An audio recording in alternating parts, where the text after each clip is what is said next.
नमस्कार YouTube channel maths by Ashok Parik पर आप सभी का स्वागत है। साथियों, अपने पढ़ रहे हैं ट्रिग्नोमेट्री और ट्रिग्नोमेट्री के आपको मैंने 20 लेसन डाल दिए हैं। अब कुछ बच्चों के कमेंट आ रहे हैं कि सर नया टॉपिक कब स्टार्ट होगा, नया टॉपिक कब स्टार्ट होगा। तो साथ में थोड़ा फ्लेवर चेंज करते हैं। मैं ध्यान रखना, अब आपको एक साथ 3 चैप्टर चलेंगे। तो एक चैप्टर आज थोड़ा नया स्टार्ट कर रहा हूँ, properties and solution of A triangle, और साथ में सीक्वेंस एंड सीरीज। तो कुछ चैप्टर आसान लेते हैं साथ में, और कुछ चैप्टर जो लेंथ चैप्टर है वो साथ में चलते जाएंगे, ठीक है। और जिन बच्चों ने टेलीग्राम चैनल ज्वाइन नहीं किया है, जो यूट्यूब चैनल का नाम है वो टेलीग्राम चैनल का नाम है, तो आप टेलीग्राम चैनल ज़रूर ज्वाइन कर लें। थोड़ा शेयर किया करो, इसको भी बार बार कहने की ज़रूरत नहीं पड़ी, बार बार मैं कहता भी नहीं हूँ। थोड़ी सपोर्ट करो, उसके बाद अपने काम खींचेंगे इसके ऊपर। तो अब स्टार्ट करते हैं। आज मैं एक नया लेसन स्टार्ट करता हूँ साथ में, तो इसके वीडियो भी आते जाएंगे, और जो चैप्टर चल रहे हैं उन सब के वीडियो आपके सामने आते जाएंगे, और आप वीडियो को देखते जाओ, प्रॉपर नोट्स बनाते जाओ और प्रॉपर तरीके से पढ़ो, फिर दिक्कत नहीं आएगी। चलो आज शुरुआत करते हैं। एक नया चैप्टर उठाता हूँ मैं, solution of A triangle, SOT। Chapter का नाम क्या है? SOT, solution of A triangle. तो SOT में क्या करेंगे देखो। वैसे क्या है, ये चैप्टर आसान सा है। दूसरी बात, कुछ बच्चों के कमेंट आते हैं कि सर साथ साथ में जैसे आप थ्योरी पढ़ाओ तो थ्योरी के साथ आप 1-2 एग्जांपल समझा दिया करो, जिससे क्या चीज़ें हमारी बिल्कुल थ्योरी क्लियर हो जाएगी। बिल्कुल सही है, कोई बात नहीं। अगर आप ये चाहते हो कि थ्योरी के साथ साथ एक एग्जाम्पल करवाएं तो एक आपको एग्जाम्पल भी करवा देंगे, ठीक है। तो जिससे थ्योरी आपकी बिल्कुल क्लियर हो जाएगी। लेकिन पढ़ने का तरीका क्या होता है, पहले कॉन्सेप्ट सीखो, उसके बाद क्वेश्चन निकाला करो। अगर आप ये कह रहे हो कि सर साथ में एक एग्जाम्पल करवाओ, तो एग्जाम्पल भी करवा देंगे। तो अब सॉल्यूशन ऑफ ट्रायंगल में क्या है, अब इस चैप्टर में ये नहीं है कि इतना कोई ज़्यादा लंबा चौड़ा काम है, ऐसा नहीं है। पर्सनल एग्जाम में एक आध हर एग्जाम में आपको मिलता है। तो सॉल्यूशन ऑफ ट्रायंगल में क्या क्या पढ़ेंगे आप देखते जाओ। इसके कुछ थ्योरी के लेक्चर आएंगे, फिर कुछ प्रश्नों के लेक्चर आएंगे, और आसान सा चैप्टर है, कुछ नहीं है। कुछ कॉन्सेप्ट हैं उनको अपने सीखते हैं, ध्यान से देखना। ट्रायंगल के बारे में कुछ ज्योमेट्री के आप प्लेलिस्ट देखना, ज्योमेट्री में ट्रायंगल के चैप्टर डाले हुए हैं। तो स्टार्टिंग के जो चैप्टर हैं ट्रायंगल के 1, 2, 3, 4, उसमें हर चीज़ का मैंने आपको इसमें प्रूफ बता रखा है। तो कुछ बातें हैं जो मैं आपको समझाता हूँ यहाँ, इसके ऊपर आप देखते जाओ, चलते जाओ। तो सॉल्यूशन ऑफ ट्रायंगल में क्या पढ़ेंगे, ध्यान से देखो। सबसे पहला काम मैं शुरुआत करता हूँ, ट्रायंगल के बारे में क्या जानते हो। तो ट्रायंगल के बारे में क्या जानते हैं देखो। सबसे पहली बात ये है, आप सभी को पता होगा किस बात का। पहली बात मैं आपसे ये बात बोलूं, तीन भुजाओं से घिरी समतलीय बंद आकृति, तीन भुजाओं से घिरी समतलीय बंद आकृति त्रिभुज कहलाती है। क्या कहलाती है? त्रिभुज कहलाती है। पहली बात तो ये, तीन भुजाओं से घिरी समतलीय बंद आकृति, ध्यान रखना क्या होगा, बंद आकृति क्या कहलाती है? त्रिभुज कहलाती है। दूसरी बात, इसको आप ऐसे बोल सकते हो, तीन असरेख नॉन कोलिनियर बिंदुओं में से किन्हीं दो को मिलाने पर बने तीन रेखाखंडों का सम्मिलन क्या कहलाता है? त्रिभुज कहलाता है। परिभाषा इसकी ये भी हो सकती है, ध्यान रखना, त्रिभुज कहलाता है। जैसा मैं बोर्ड के ऊपर छाप रहा हूं वैसा आप साथ साथ प्रॉपर नोट्स बनाते जाओ, चीजें पूरी आपकी क्लियर होती जाएगी। तो त्रिभुज की परिभाषा क्या हो जाएगी ट्रायंगल की? तीन भुजाओं से घिरी समतलीय बंद आकृति क्या कहलाती है? त्रिभुज कहलाती है। या तीन असरेख जो नॉन कोलिनियर बिंदु हैं उनमें से किन्हीं दो को मिलाने से बने तीन रेखाखंडों का सम्मिलन क्या कहलाता है? त्रिभुज कहलाता है। कैसे देखो, तीन नॉन कोलिनियर पॉइंट ले लिया, इन 2 पॉइंटों को मिला दो, फिर इन 2 पॉइंटों को मिला दो, इन 2 पॉइंटों को मिला दो, क्या बन गया? ट्रायंगल बन गया। तो ध्यान रखना ट्रायंगल। अब सबसे पहली बात क्या, इसके जो शीर्ष हैं इसको कैपिटल लेटर से दर्शाएंगे, ध्यान रखना इस बात का, A B C, और साइड ए के सामने की साइड स्मॉल ए, बी के सामने की side small C, small B, और सी के सामने साइड स्मॉल सी। ध्यान रखना भुजाओं को हमेशा स्मॉल लेटर से और शीर्षों को हमेशा कैपिटल लेटर से दर्शाएंगे। ध्यान रखना कुछ वर्डिंग में इसमें बार बार काम में लूँगा। क्या देखो, छोटे एग्जाम्स में ये पूछता है, एक बार रीट के एग्जाम में पूछा था ये प्रश्न कि त्रिभुज में कितने अवयव होते हैं, त्रिभुज में कितने अवयव होते हैं, एलिमेंट, त्रिभुज में अवयव एलिमेंट, त्रिभुज में अवयव एलिमेंट। चलो बताओ तो कितने अवयव होते हैं? त्रिभुज में 6 अवयव होते हैं, 6 एलिमेंट होते हैं। 6 एलिमेंट कौन से? 3 भुजाएं, 3 साइड और 3 कोण, 3 कोण। तो 3 भुजाएं और 3 कोण, इसका मतलब किसी त्रिभुज में कितने अवयव एलिमेंट होते हैं? 6 होते हैं। 6 कौन से? 3 तो भुजाएं होती है और 3 क्या होते हैं? कोण होते हैं। बेसिक बातें हैं, साथ साथ में स्क्रीनशॉट लेते जाओ, इनको आप नोट करते जाओ। अब बार बार कुछ इसमें टर्मिनोलॉजी काम में लेंगे। क्या लेंगे? ध्यान से देखो, आपको मैं बार बार ये बात बोलूँगा कि इसका एरिया इसको दर्शाऊंगा मैं किससे? डेल से। एरिया जब मैं लिखूँगा डेल से, मैं लिखूँगा पेरीमीटर परिमाप। तो परिमाप क्या होता है? सभी भुजाओं का योग a + b + c, ये लिखूँगा। तो a + b + c को क्या लिखूँगा? p लिखूँगा। अगली बात सेमी पेरीमीटर अर्ध परिमाप, इसको मैं क्या लिखूँगा? s। क्या लिखूँगा? a + b + c बटा 2, या इसको मैं ऐसे लिख सकता हूँ बार बार, क्या? a + b + c बराबर क्या लिखूँगा? 2s। अरे क्या लिखूँगा? 2s semi perimeter. ध्यान रखना ये कुछ वर्डिंग है जो बार बार काम में ली जाएगी। तो सिर्फ क्या करना है, त्रिभुज में 6 अवयव होते हैं, 3 भुजाएं होती है, 3 कोण होते हैं। भुजाएं हैं उसको हमेशा स्मॉल लेटर से दर्शाएंगे और जो शीर्ष होते हैं उसको हमेशा कैपिटल लेटर से दर्शाएंगे। तो ए के सामने स्मॉल ए, बी के सामने स्मॉल बी, सी के सामने स्मॉल सी। एक बार इसका स्क्रीनशॉट ले लो। ये बेसिक बातें हैं, उम्मीद करता हूँ हर बच्चे को पहले से ही आती होगी, आनी भी चाहिए। तो इसका आपने स्क्रीनशॉट ले लिया होगा। अब थोड़ा मैं आगे की तरफ बढ़ता हूँ। तो कुछ इसके बेसिक पॉइंट हैं, वो बेसिक पॉइंट देखते जाओ आप, फिर चलते हैं आगे की तरफ। तो इसमें क्या क्या पढ़ेंगे, ध्यान से देखो। तो सॉल्यूशन ऑफ ट्रायंगल आसान सा चैप्टर है और जल्दी इसको कंप्लीट कर लेंगे अपने, ठीक है। और साथ में एक लेसन और चलाएंगे अब, सीक्वेंस एंड सीरीज। ध्यान रखना, तो इनको आप कंटिन्यूटी से प्रॉपर वे में पढ़ते जाओ, प्रॉपर नोट्स बनाया करो और क्लास देखने के बाद क्लास का फीडबैक दिया करो भी। फीडबैक देने में आपका कुछ नहीं जाता, समझ में आ रहा है नहीं आ रहा, जो आपके विचार हो वो जरूर कमेंट किया करो, सुझाव दिया करो। देखो कुछ बेसिक बातें त्रिभुज के बारे में। पहली बात, क्या किसी त्रिभुज के तीनों अंतः कोणों का योग, तीनों अंतः कोणों का योग, किसी त्रिभुज के तीनों अंतः कोणों का योग। जो बच्चा इंग्लिश मीडियम का है, अंतः कोण इंटीरियर एंगल, अंतः कोण इंटीरियर एंगल का योग 180 डिग्री होता है। अब ये बात ध्यान रखना, इस बात का, ये बात मैं आपको हर बच्चे को कहता हूं कि जब भी आपको मैं बोलूं ऐसा होता है तो बच्चे का दिमाग क्या काम करना चाहिए, ऐसा क्यों होता है, ऐसा काम करना चाहिए।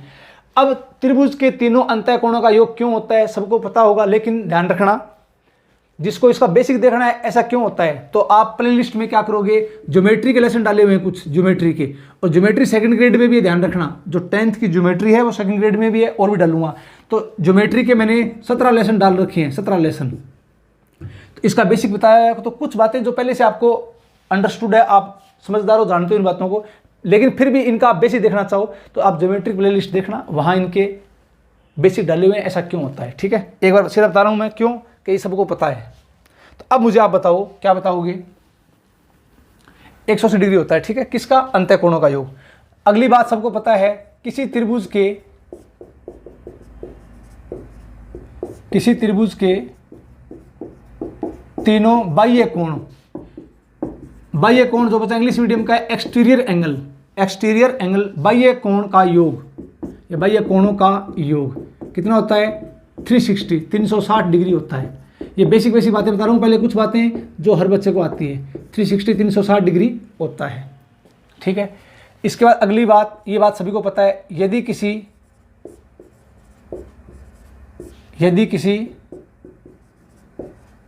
त्रिभुज में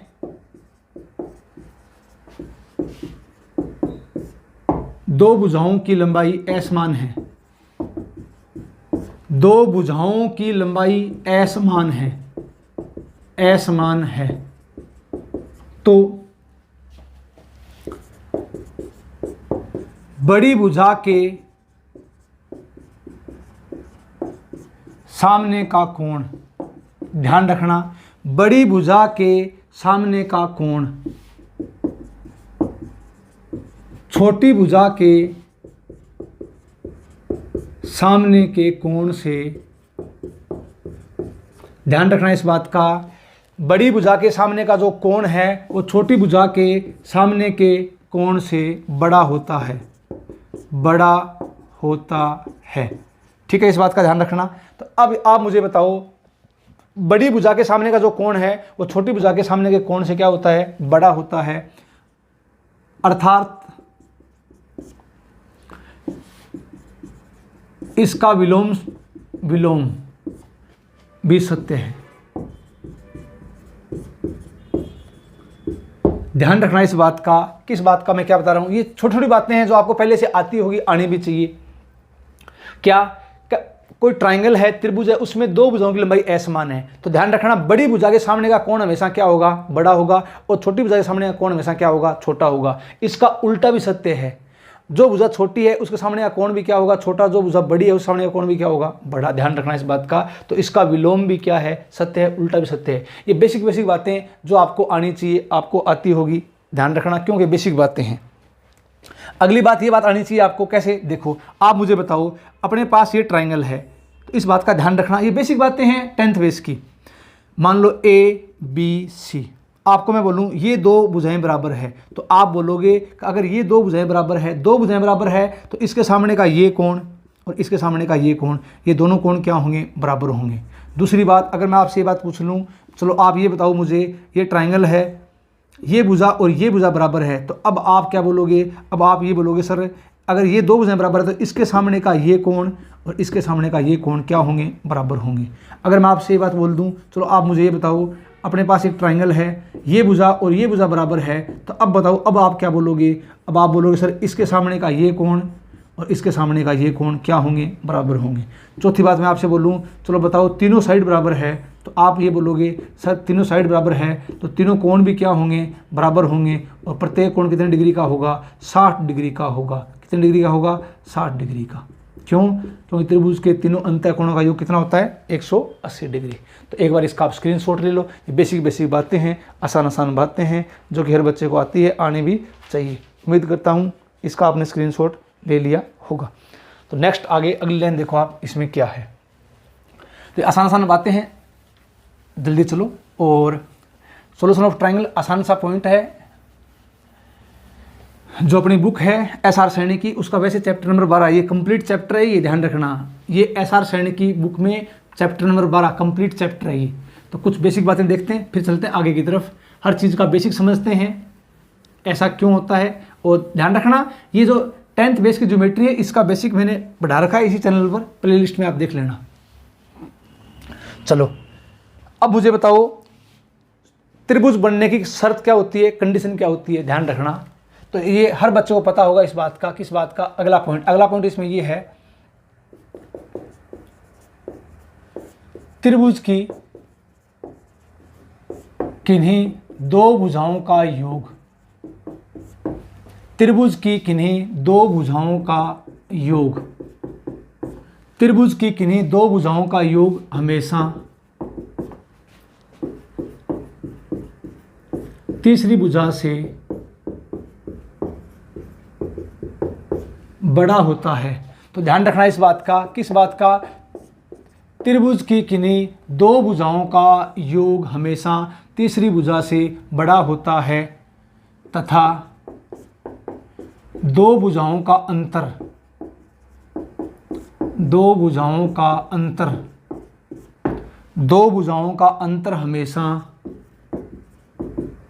दो भुजाओं का अंतर हमेशा तीसरी भुजा से छोटा होता है। तीसरी भुजा से क्या होता है, छोटा होता है।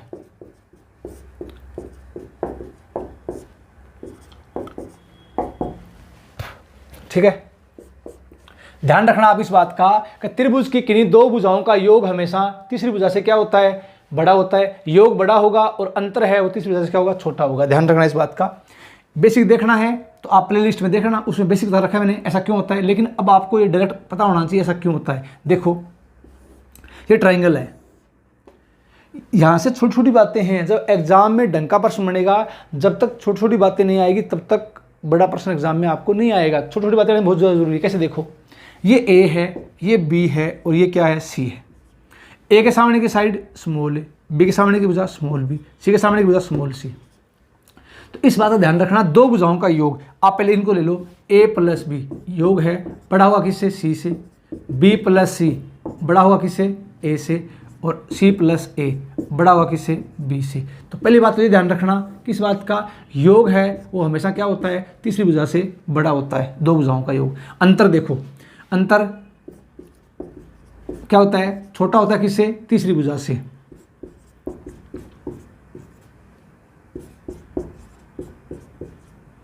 अब ये बताओ, मैंने तो अब मोड क्यों लगाया है, मोड इसलिए लगाया है कि लंबाई कभी भी ऋणात्मक नहीं होती। कभी सुना है क्या -50 किलोमीटर, क्यों, कि लंबाई कभी ऋणात्मक नहीं होती, लंबाई हमेशा क्या होती है, धनात्मक होती है। तो अंतर है वो तीसरी वजह से क्या होता है, छोटा होता है। ध्यान रखना इस बात का। अब इन दोनों को आप एक साथ कैसे लिखोगे, ये अब आपके दिमाग में आना चाहिए। क्या, जैसे सी के बारे में लिखना है तो सी क्या होगा, a माइनस बी, मतलब इसके अंतर से सी क्या है, बड़ा है। सी है वो इनके अंतर से बड़ा है और सी है वो इन दोनों के योग से क्या है, छोटा है। ध्यान रखना। तो आपको डायरेक्ट ये बात दिमाग में रहनी चाहिए, ये बात दिमाग में रहनी चाहिए। उतार लो इसका आप स्क्रीनशॉट ले लो, तो जिससे कि आपकी चीज़ें पूरी क्या हो जाए, क्लियर हो जाए। तो आपने इसका स्क्रीनशॉट ले लिया होगा। अब चलता हूँ मैं आगे की तरफ। तो ठीक है, अब देखो नेक्स्ट अगली बात इसमें क्या हो सकती है। एक एग्जांपल लिखाता हूँ आपको मैं इसके ऊपर। तो इसका आपने स्क्रीनशॉट ले लिया होगा। देखो अब वही बात, ये बहुत आसान बात है, छोटी बात है, लेकिन एग्जाम में धीरे धीरे क्वेश्चन कैसे भी बन सकता है। जब तक छोटी बातें नहीं आएगी तो ये चीज़ें आपको प्रॉब्लम देगी भाई। ठीक है, कैसे देखो, अब मान लो एक आसान सी बात, छोटा सा प्रश्न, जीरो बेस का प्रश्न आपसे मान लो ये पूछ ले। क्वेश्चन ये है, त्रिभुज की 3 भुजाएं, मान लो ऐसा क्वेश्चन आ जाए आपके सामने, क्या आ जाए, त्रिभुज की 3 भुजाएं त्रिभुज की 6 सेमी, 9 सेमी और x सेमी, 6 सेमी, 9 सेमी और x सेमी है, तथा तीसरी भुजा पूर्णांक है, तथा तीसरी भुजा पूर्णांक है। पूर्णांक मतलब इंटीजर है। बस आपको इतनी जानकारी दे रखी है। अब ध्यान रखना, आपको कुछ भी पूछ सकता है। त्रिभुज की 3 भुजाएं दे रखी है, 6 सेमी, 9 सेमी और x सेमी, और तीसरी भुजा क्या है, पूर्णांक है। ध्यान रखना, इंटीजर है। अब प्रश्न बना के आपको कुछ भी पूछ सकता है। कैसे, आसान सी बात, ये मुझे बताओ। सबसे पहला काम क्या होगा अपना, ट्रायंगल बनाएंगे। देखो ट्रायंगल बना दिया, ये a है, ये b है और ये c है। अब आप बताओ, एक साइड 6 सेमी है, एक साइड 9 सेमी है और एक साइड x सेमी है। तो पहली बात, कंडीशन अपने को पता है कि x का मान क्या हो सकता है। तो आप ये बोलोगे कि x का मान सर इनके अंतर से बड़ा होगा, अंतर से बड़ा, तो 9 माइनस 6 डिफरेंस कर दिया, और इनके योग से क्या होगा, छोटा होगा। पहली बात तो आप ये बोलोगे, बिल्कुल सही बात है आपकी, बिल्कुल सही बात है। अब मुझे बताओ कि x के मान क्या क्या हो सकते हैं। अब आप बोलोगे सर 9 में से 6 गया 3, x का मान 3 से बड़ा और 9 और 6 15, 15 से छोटा। तो x का मान 3 से बड़ा। ध्यान रखना, 3 से बड़ा, तो आपके दिमाग में आएगा सर 3.1 ले लो। मैं बोलूँगा 3.1 नहीं लेना, क्यों, का प्रश्न ने स्पष्ट बोल दिया तीसरी भुजा पूर्णांक है, पॉइंटों में नहीं है। तो x का मान 3 से बड़ा, इसका मतलब 4, 5, 6, 7, 8 डैश डैश डैश, 15 से छोटा। 15 से छोटा तो कहाँ तक जाएगा, 14 तक जाएगा। अब ये बताओ, ये x के मान हो सकते हैं क्या, हो सकते हैं। तो x का मान 4, 5, 6, 7, 8, 9, 10, 11, 12, 13, 14 इतने हो सकते हैं। अब मुझे बताओ कि जितने x के मान होंगे उतने ही त्रिभुज बनेंगे। कैसे बनेंगे, 2 साइड फिक्स है। अरे 2 साइड फिक्स है, क्या है, कैसे देखो, पहला त्रिभुज बनेगा, ये 6 और 9 फिक्स है, तो x का मान पहले कितना ले लिया मैंने, 4 ले लिया, फिर ये 6 ले लिया, ये 9 2 फिक्स है, फिर 5 ले लिया। ऐसे ऐसे लास्ट में बनेगा त्रिभुज कौन सा, ये 6 है, ये 9 है और लास्ट में क्या है 14। तो इसका मतलब ये बात होगी, पहली बात तो यहाँ से पूछ सकता है कि ऐसे कितने त्रिभुज पॉसिबल हैं, कितने ट्रायंगल बनेंगे, ऐसे कितने त्रिभुज हैं। तो आप क्या बताओगे कि जितने x के मान होंगे उतने ही त्रिभुज बनेंगे। तो x का मान ज्ञात करने का तरीका आपको मैंने बता दिया है। अब गिनें कैसे, देखो सबको पता है गिनना आता है क्या, बड़ी संख्या में से छोटी संख्या घटा दो और 1 ऐड कर दो। 14 में से 4 गया 10, 10 प्लस 1 कितना हो गया 11। x के कितने मान हैं, 11 मान हैं। अरे गिनना आता है क्या, बड़ी संख्या में से छोटी संख्या घटाते हैं और +1 करते हैं तो कितना आ गया 11। अब आप मुझे बताओ x की 11 वैल्यू आ गई तो इसका मतलब कितने त्रिभुज बनेंगे। तो आप बोलोगे सर 11 त्रिभुज बनेंगे। कितने त्रिभुज बनेंगे, 11 त्रिभुज बनेंगे, 11 त्रिभुज होंगे। अब कई बच्चे यहाँ से शॉर्टकट काम में लेते हैं। एक शॉर्ट ट्रिक होती है क्या, अगर ट्रायंगल पूछ ले, त्रिभुजों की संख्या पूछ ले, त्रिभुजों की संख्या पूछ ले तो डायरेक्ट क्या करोगे, छोटी भुजा की लंबाई क्या करोगे, 2 गुणा छोटी भुजा की लंबाई, छोटी भुजा की लंबाई -1। ये सूत्र होता है, सीधा लगा दो। जब आपको त्रिभुजों की संख्या पूछ रहे तो क्या करोगे, 2 गुणा छोटी भुजा की लंबाई। इन दोनों में छोटी भुजा कौन सी है, 6। तो सीधा लगाओ सूत्र, उत्तर आ रहा है क्या, 2 गुणा 6 -1। तो 6 दूनी 12, 12 में से 1 गया 11। तो कुल कितने त्रिभुज बनेंगे, 11 त्रिभुज बनेंगे। तो इसका बेसिक ये, कई बच्चे से सीधा निकालते हैं तो आप सीधा ऐसे सोच सकते हो। अब अगली बात देखो, आपसे क्या पूछ सकता है, अगली बात आपसे पूछ सकता है, बताओ x का सबसे छोटा मान क्या होगा। तो आप ये बताओगे x का सबसे छोटा मान क्या होगा, 4। बताओ x का सबसे बड़ा मान क्या होगा, तो आप क्या बोलोगे 14। आपसे ये पूछ सकता है इसका परिमाप, जो इसका परिमाप पेरीमीटर, इसकी प्रास क्या होगी। तो प्रास बताओ, रेंज बताओ परिमाप की। तो आप क्या बोलोगे कि 2 साइड तो फिक्स है, सबसे छोटी क्या होगी, x का मान सबसे छोटा 4 होगा। इसका मतलब परिमाप क्या होता है, सभी भुजाओं का योग। जोड़ो 6 और 4 10, 10 और 9 19। तो परिमाप होगा वो 19 के बराबर भी हो सकता है। क्यों कि जब ये साइड 4 है तब 19 के बराबर होगा। अगर ये साइड 5 होगी 19 से बड़ा हो गया, तो P का मतलब पेरीमीटर परिमाप। और सबसे बड़ी साइड x का मान 14, 20 और 9 29, ये लो 29, ये आ गया परिमाप। परिमाप P का मतलब पेरीमीटर परिमाप है। तो परिमाप की रेंज आ गई, ये परिमाप है वो 19 के बराबर भी हो सकता है, 19 से बड़ा भी हो सकता है, और परिमाप है वो 29 के बराबर भी हो सकता है, 29 से बड़ा नहीं होगा, 29 से छोटा हो सकता है। तो ये परिमाप की प्रास है, रेंज। ऐसे भी पूछ सकता है, त्रिभुजों की संख्या पूछ सकता है, या आपको इसमें और प्रश्न बन सकते हैं। मैं आगे बताऊंगा आपको, इसमें कितने त्रिभुज समकोण त्रिभुज बनेंगे, कितने इसमें न्यून कोण एक्यूट एंगल ट्रायंगल बनेंगे, कितने इसमें अधिक कोण त्रिभुज ऑब्ट्यूज एंगल ट्रायंगल बनेंगे, ऐसे भी पूछ सकता है। तो प्रश्न तो छोटा सा है लेकिन इसमें कुछ भी पूछ सकता है, बहुत ज़्यादा पॉसिबिलिटी पूछने की। तो एक बार इसका स्क्रीनशॉट ले लो। अब कुछ आपका दिमाग चल गया होगा, हाँ सर ये बात हमारे पकड़ में आ गई, ऐसे कुछ भी एग्जाम में पूछ सकता है। तो इसका आप स्क्रीनशॉट ले लो। उम्मीद करता हूँ ये बात हर बच्चे के समझ में आ गई होगी। अब चलता हूँ मैं आगे की तरफ। तो अगला काम क्या होगा, ध्यान से देखो। अगली बात आपसे ये पूछ सकता है, देखो छोटी छोटी बातें हैं, बहुत ज़्यादा इंपॉर्टेंट है, ध्यान रखना। ये बहुत ज़्यादा इंपॉर्टेंट, एग्जाम में जब तक ये बातें नहीं आएगी तब तक प्रॉब्लम क्रिएट होगी। चलो आप मुझे बताओ अगली बात क्या हो सकती है। अगली बात आपसे ये बात पूछ सकता है, आप सभी को पता है अगली बात का क्या,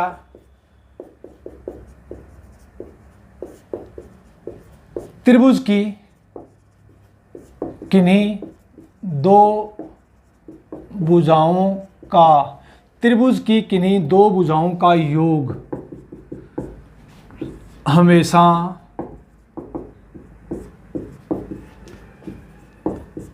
उसके अर्ध परिमाप से,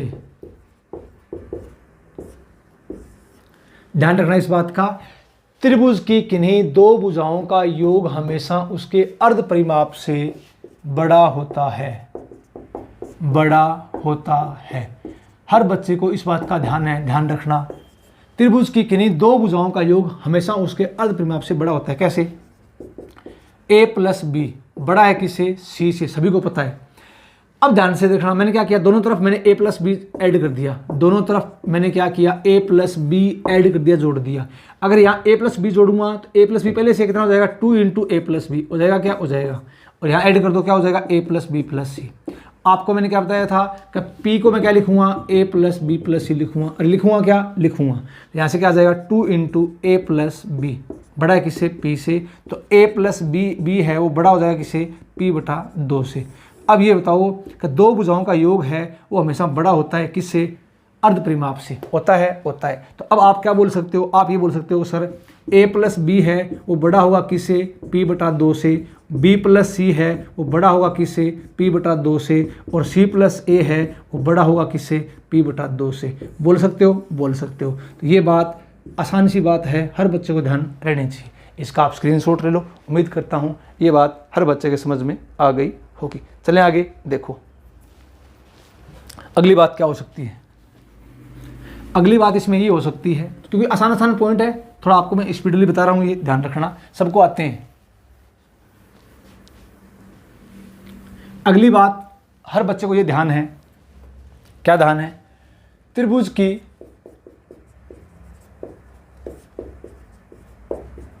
ये बेसिक बातें हैं ट्रायंगल के बारे में। त्रिभुज की कोई भी भुजा, ध्यान रखना, त्रिभुज की कोई भी भुजा हमेशा उसके अर्ध परिमाप से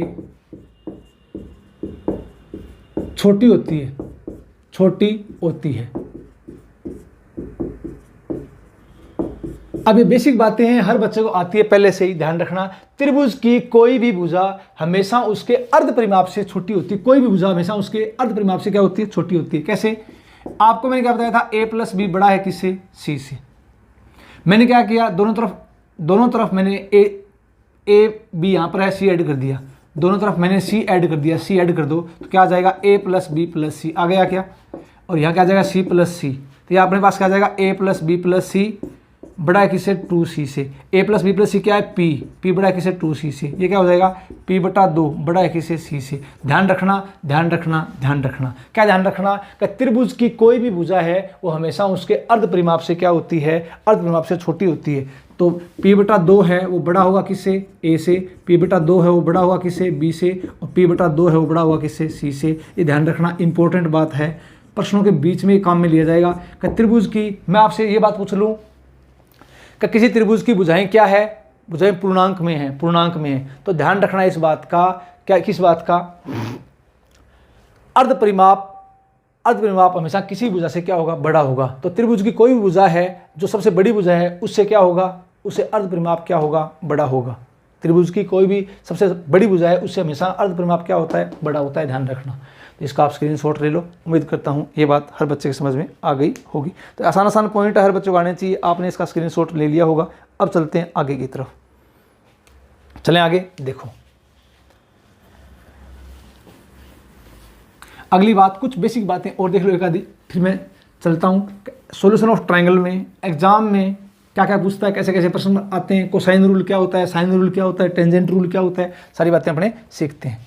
अब देखो अगली बात आपसे मैं बोल रहा हूँ, यदि किसी त्रिभुज का परिमाप पेरीमीटर p पूर्णांक है, ध्यान रखना क्या है? पूर्णांक है।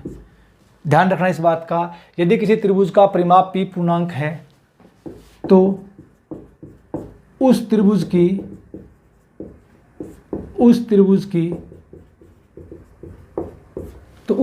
की सबसे बड़ी भुजा की अधिकतम पूर्णांक वैल्यू, ध्यान रखना, अधिकतम पूर्णांक वैल्यू क्या बोला है मैंने? यदि किसी त्रिभुज का परिमाप p पूर्णांक में इंटीजर में है तो उस त्रिभुज की सबसे बड़ी भुजा की अधिकतम पूर्णांक वैल्यू क्या होगी? आपको मैंने अभी बताया था क्या? त्रिभुज की कोई भी भुजा है वो उसके अर्ध परिमाप से क्या होती है? छोटी होती है। तो क्या होगी? a लेस देन p बटा 2, ध्यान रखना, ठीक है। ये कौन सी होगी? सबसे बड़ी भुजा की अधिकतम पूर्णांक वैल्यू ये होगी। तथा उस त्रिभुज की सबसे छोटी भुजा की अधिकतम पूर्णांक वैल्यू, सबसे छोटी भुजा की अधिकतम पूर्णांक वैल्यू,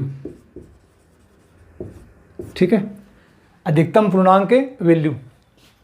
छोटी भुजा की अधिकतम पूर्णांक वैल्यू क्या होगी बोलो, less than equal p/3, p/3 होगी, ये होगी, ध्यान रखना।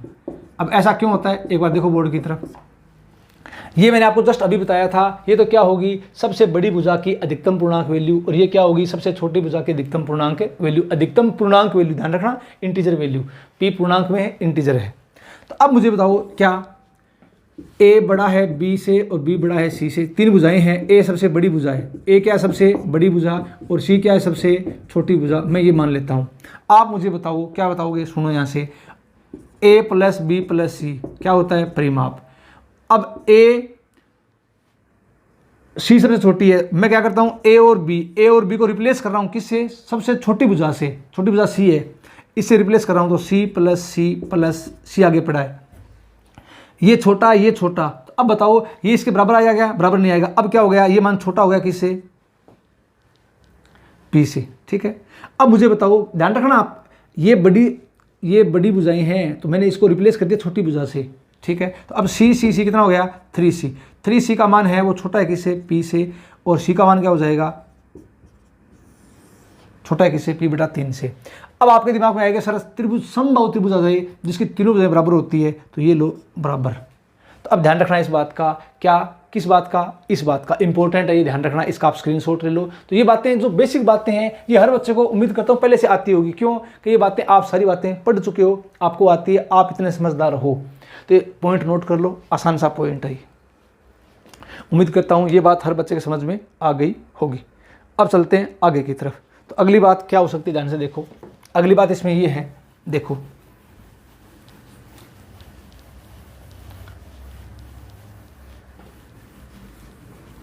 पहले 2-4 पॉइंट है, आसान पॉइंट, इनके बारे में आपको नॉलेज होना चाहिए, उसके बाद मैं चलता हूँ आगे की तरफ। तो अगला पॉइंट देखो क्या हो सकता है, ये पॉइंट ध्यान होगा सबको, क्या, अगला पॉइंट, किसी त्रिभुज की भुजाएं तथा उनके संगत ऊंचाइयां,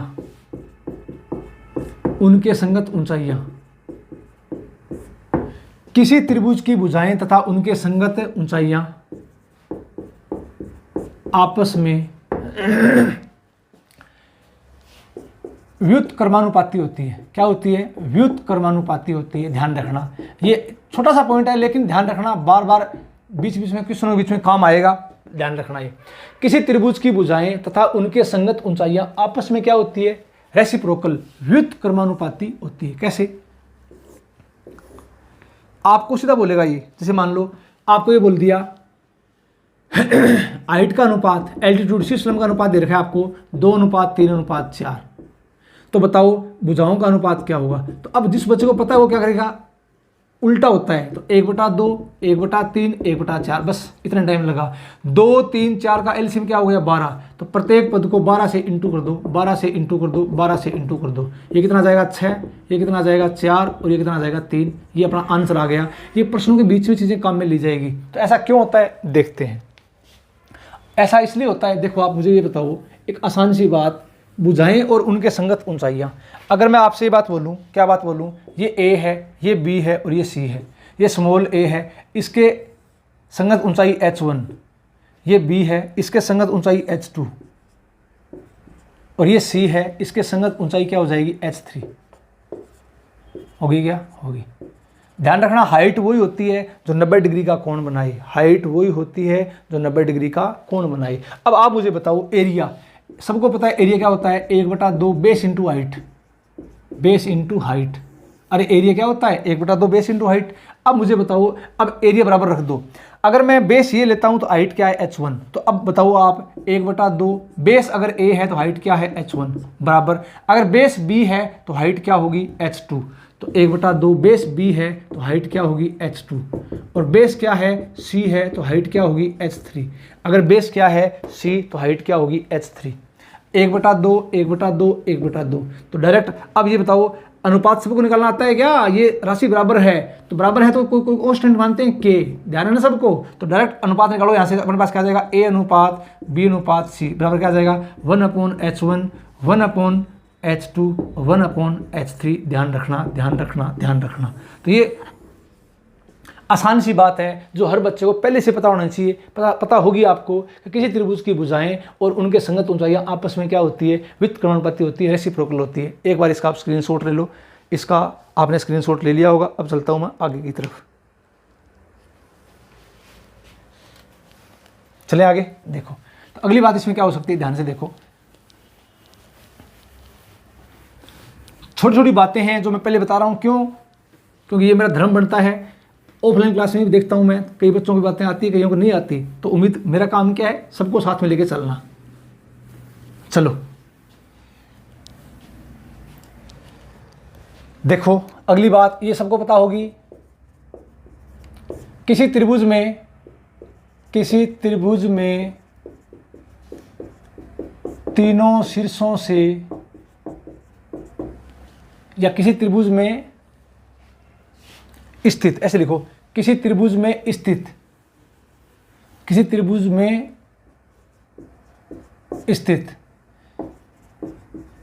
बिंदु से, किसी त्रिभुज में स्थित किसी बिंदु से तीनों शीर्षों से दूरी का योग, तीनों शीर्षों से दूरी का योग हमेशा उसके अर्ध परिमाप से बड़ा होता है। अरे क्या होता है? बड़ा होता है। ध्यान रखना इस बात का, बड़ा होता है। अब आप मुझे बताओ, किसी त्रिभुज में स्थित किसी बिंदु से तीनों शीर्षों से दूरी का योग हमेशा उसके अर्ध परिमाप से क्या होता है? बड़ा होता है। कैसे? ये बताओ मुझे। ये ट्रायंगल है, आप मुझे बताओ, ये ए है, ये बी है, ये सी है, ठीक है।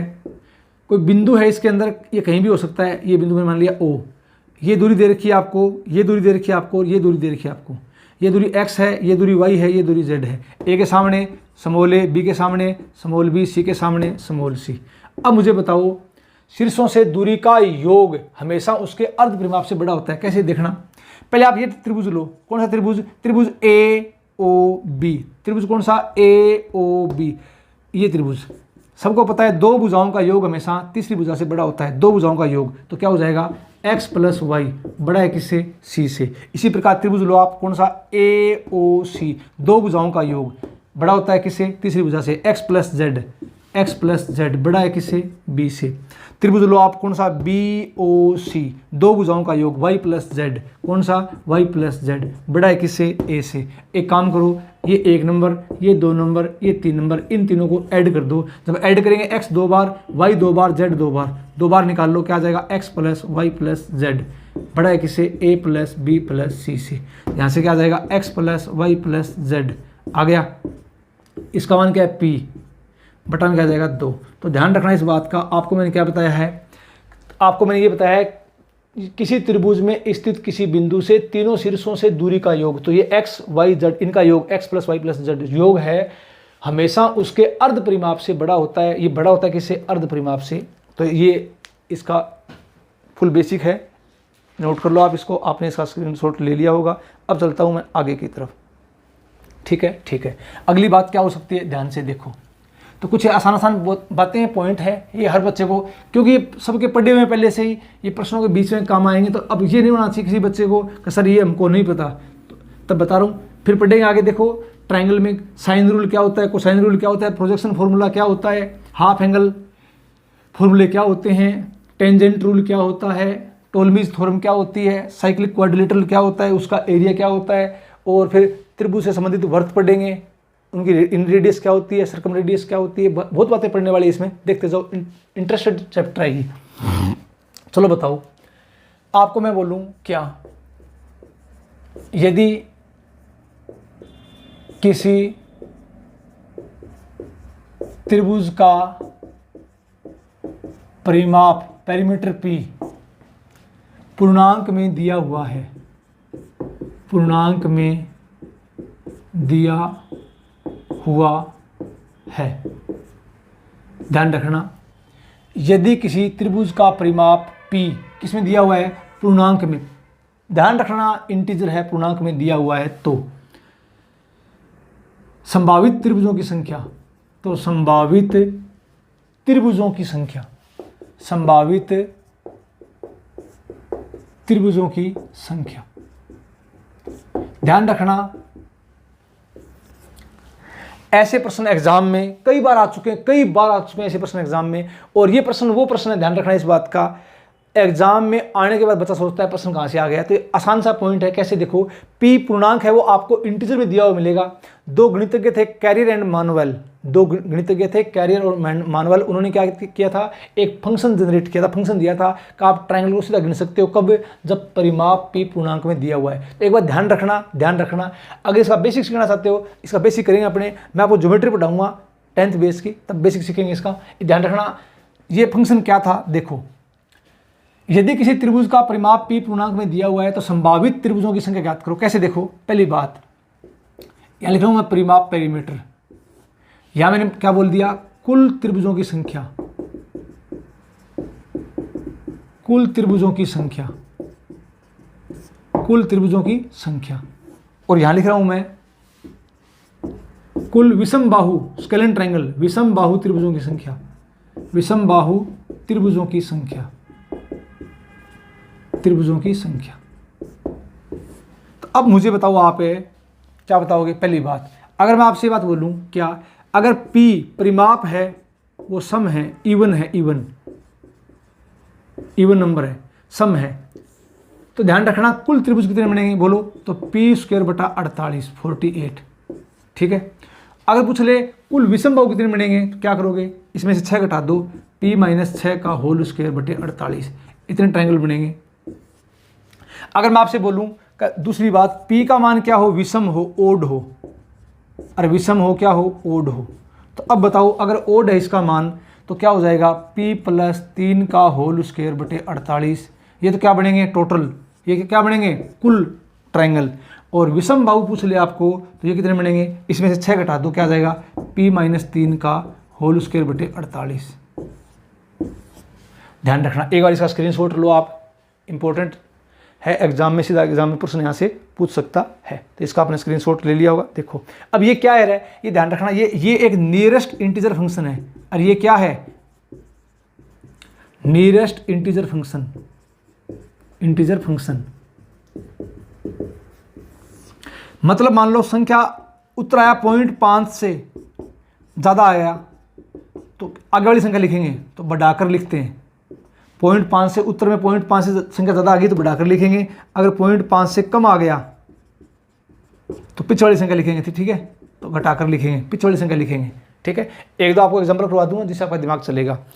अब आपके दिमाग में ये प्रश्न जरूर आया होगा कि सर कुल ये फॉर्मूला आया कहाँ से, बताएंगे कहाँ से आया, चिंता मत करो। ये तो ये तो क्या होगा, कुल त्रिभुजों की संख्या, जितने भी त्रिभुज बनेंगे उन सब की संख्या।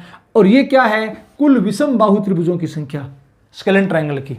अब आपके दिमाग में ये आ सकता है क्या कि सर कुल त्रिभुजों में समद्विबाहु, समबाहु, समकोण, न्यूनकोण, अधिकोण बन सकते हैं क्या। तो ध्यान रखना ये जो फंक्शन है ना, वो सिर्फ किसके लिए काम करता है, इसका आपने एक बार स्क्रीनशॉट ले लिया होगा, इसका आपने एक बार स्क्रीनशॉट ले लिया होगा। अब देख, तो यहां से आपको मैं कुछ बातें बता रहा हूं, देखो क्या करोगे, ध्यान से देखना, कुछ आसान बातें। जो टोटल त्रिभुज है ना, जो अपने पास क्या है, कुल त्रिभुज है, कुल त्रिभुज है, तो इसमें त्रिभुज कौन से बनेंगे, पहला समबाहु, दूसरा समद्विबाहु, और तीसरा विषम बाहु। ध्यान रखना इस बात का, ये जो फंक्शन है ये सिर्फ जो त्रिभुज भुजाओं के आधार पर बनते हैं, भुजाओं के आधार पर, भुजाओं के आधार पर जो त्रिभुज बनते हैं सिर्फ उनकी बात करते हैं, न कि कोणों के आधार पर। तो ध्यान रखना, यहाँ कुल त्रिभुजों में त्रिभुज कौन से बनेंगे, जो भुजाओं के आधार पर बनते हैं, जैसे समबाहु, समद्विबाहु, विषमबाहु, ऐसे त्रिभुजों की बात करेंगे, न कि कोणों के आधार पर, जैसे समकोण, न्यूनकोण, अधिकोण, वो काउंट नहीं होंगे इससे। तो इससे जो काउंट होंगे वो सिर्फ किसके लिए, ये भुजाओं के आधार पर जो त्रिभुज बनते हैं उनके लिए है। ठीक है। अब आपसे बात मान लो, पूछ लो कभी, ये बताओ, अगर ये पूछ लिया आपसे, ये बताओ समद्विबाहु, क्या पूछ लिया, समद्विबाहु और समबाहु त्रिभुजों की संख्या, समबाहु त्रिभुजों की संख्या, ये बताओ। तो ध्यान रखना इस बात का, समद्विबाहु और समबाहु त्रिभुजों की संख्या पूछ ले तो क्या करोगे, कब, जब p का मान क्या है, सम है, जब p का मान क्या है, सम है। तो सबको पता है टोटल कितने हो जाएंगे, p² / 48, इसमें से घटा दो कौन से, कुल विषम बाहु, तो p-6 का होल स्क्वायर बटे 48। तो जो बचेंगे वो कौन से आएंगे, समद्विबाहु और समबाहु त्रिभुजों की संख्या। ठीक है। अगर आपसे ये बात पूछ ले, क्या ये बताओ, क्या पूछ ले, अगर p का मान क्या है, विषम है, अगर p का मान क्या है, विषम है, बताओ रे, p का मान क्या है, विषम है, तो बताओ, तो आप क्या बोलोगे। चौथी बात, अगर p का मान क्या है, विषम है, तो समद्विबाहु और समबाहु त्रिभुजों की संख्या कितनी आ जाएगी, तो घटा दो, किसमें से, p+3 का होल स्क्वायर बटे 48, इसमें से कौन सा घटा देंगे, इसमें से घटा देंगे कुल विषम बाहु p-3 का होल स्क्वायर बटे 48, ये घटा देंगे तो क्या आ जाएगा, ये आ जाएगा समद्विबाहु और समबाहु त्रिभुजों की संख्या। ठीक है। कुछ आपको मैं एक दो एग्जाम्पल करवा दूंगा जो विभिन्न एग्जामों में आए हुए प्रश्न है, ये नहीं कि मैंने कोई घर से बनाए हैं, एग्जामों के आए हुए प्रश्न है ये। अब मुझे बताओ, इतना आपका दिमाग चलता होगा क्या, समबाहु त्रिभुज तभी बनेगा, अरे समबाहु त्रिभुज तभी बनेगा जब परिमाप में, पेरीमीटर में 3 का पूरा भाग जाएगा। क्यों, क्योंकि अपने को पता है समबाहु त्रिभुज की तीनों भुजाएं क्या होती है, बराबर। तो समबाहु त्रिभुज तभी बनेगा जब परिमाप में 3 का पूरा भाग जाएगा। अगर मान लो परिमाप में 3 का पूरा भाग जा रहा है, तब उस कंडीशन में आपसे ये पूछ सकता है कि ये बताओ, केवल क्या पूछ सकता है, केवल समद्विबाहु त्रिभुज कितने बनेंगे, केवल समद्विबाहु त्रिभुज कितने बनेंगे। तो अगर समबाहु त्रिभुज बन रहा है तो क्या करोगे, जो उत्तर आएगा उसमें से एक घटा देंगे, एक कौन सा, जो समबाहु त्रिभुज बन रहा है वो घटा देंगे, तो जो बचेंगे वो कौन से बचेंगे, केवल समद्विबाहु त्रिभुज बचेंगे। ध्यान रखना इस बात का, किस बात का, देखो आप मुझे ये बताओ, क्या बताओगे,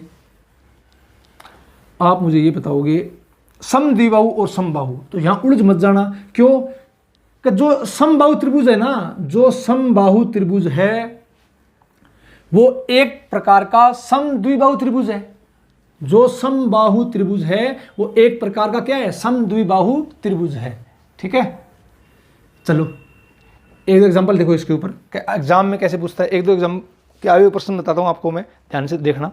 प्रश्न ये आया था एग्जाम में कि किसी त्रिभुज का परिमाप, प्रश्न एग्जाम में ये आया था, आया किस में था, ये सीटेट में आया था, सीटेट में।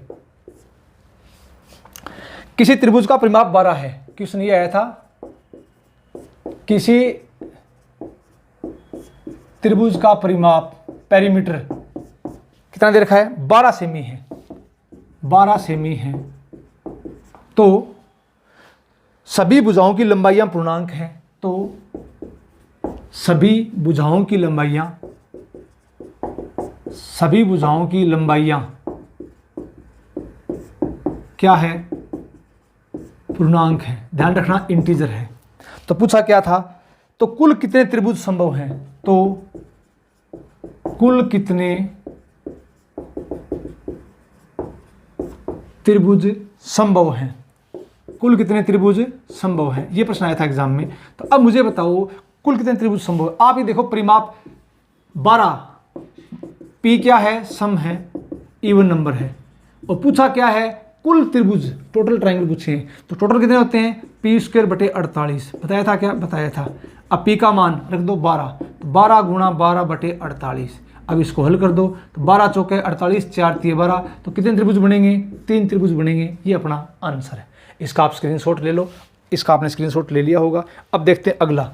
अब मान लो अगला अपने पास ये क्वेश्चन आ गया, क्या क्वेश्चन आया देखो, किसी त्रिभुज का परिमाप 77 है, मैं यहाँ लिख रहा हूँ क्या, 77 है। पूछा क्या है, पूछा ये है, तो ऐसे कुल कितने त्रिभुज बनेंगे, और सभी लंबाइयाँ क्या हैं, पूर्णांक हैं, पूर्णांक हैं। अब एक काम करो, तो क्या करोगे आप, ये बताओ मुझे, विषम है क्या, तो टोटल त्रिभुज कितने बनेंगे, p+3 का होल स्क्वायर बटे 48, बताया था ना अभी, बताया था। अब क्या करोगे, p का मान 77 + 3 कितना हो जाएगा, 80 बटे 48, इसको हल कर दो, 8 से 6 बार, 8 से 48, 8 से 10 बार, 2 से 3 बार, 2 से 40 बार, तो ये अपने पास कितना जाएगा 400/3। जब 400 में 3 का भाग देंगे तो कितना आएगा भाई 133.33 आएगा, क्या आएगा। तो 0.5 से कम है क्या, कम है, तो आंसर क्या जाएगा 133, 133। ध्यान रखना 0.5 से कम है तो पीछे वाली संख्या लिख दो, 0.5 से ज़्यादा है तो आगे वाली संख्या लिख दो, ये आपका आंसर है। तो इसका आंसर क्या जाएगा 133। तो इसका आपने स्क्रीनशॉट ले लिया होगा, ठीक है। चलो मान लो एक प्रश्न और देखो, ऐसे आ जाए, आपसे ये पूछ लिया किसी त्रिभुज का परिमाप दे रखा है आपके पास 68, अरे क्या दे रखा है 68 दे रखा है। पूछ क्या लिया, पूछा ये है कितने विषम बाहु त्रिभुज होंगे, कितने विषम बाहु त्रिभुज होंगे, कितने विषम बाहु त्रिभुज होंगे। तो कुल कितने त्रिभुज विषम बाहु त्रिभुज होंगे, मान लो ये पूछ लिया। तो अब ये बताओ मुझे, विषम बाहु पूछ लिए, परिमाप P का मान सम है 68 तो विषम बाहु आपको मैंने क्या बताया था कितने होंगे, P-6 का होल स्क्वायर बटे 48। कुल विषम बाहु पूछ लिए, सीधे लगा दो विषम बाहु, तो 68 - 6 अपने पास कितना जाएगा 62, 62 गुणा 62 बटे में क्या जाएगा 48। अब इसको आप हल कर दो, हल करो, काटो इसको 4 से, या 4 से जाएगा क्या, पहले 2 से काट दो, ध्यान रखना इस बात का, 2 से काट दो तो यह जाएगा 31, 2 से आ जाएगा 24, ठीक है, 2 से 12, 2 से 31।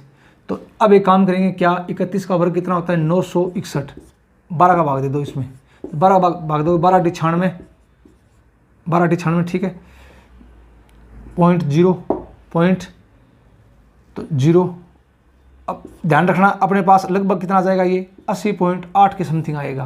तो अब ये बताओ, ये 80.08, इसका मतलब 80.08 है, तो ये तो 0.5 से क्या है कम है, तो इसको क्या लिखूँगा मैं 80 लिखूँगा। ध्यान रखना इस बात का। तो इसका आप स्क्रीनशॉट ले लो, उम्मीद करता हूँ ये बात हर बच्चे के समझ में आ गई होगी। तो 961/12 80.08 आएगा, तो इसका आंसर क्या जाएगा 80। तो आप समझ गए होंगे, 0.5 से ज़्यादा है तो बढ़ाकर लिखेंगे, 0.5 से कम है तो घटाकर लिखते हैं। तो अब एक काम करो, क्या अगली बात, तो अगली बात क्या हो सकती है, ध्यान से देखो, अगली बात ये हो सकती है, कुछ आसान बातें और देखते हैं इसमें। आप मुझे ये बता दो,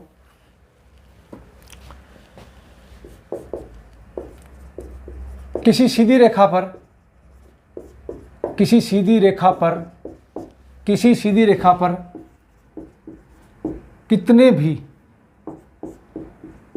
कितने भी त्रिभुज बनाए जाएं, किसी सीधी रेखा पर कितने भी त्रिभुज बनाए जाएं तो उन सभी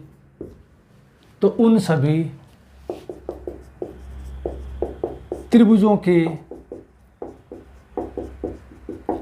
क्षेत्रफलों का अनुपात, ध्यान रखना इस बात का, किस बात का, इस बात का ध्यान रखना, किसी सीधी रेखा पर कितने भी त्रिभुज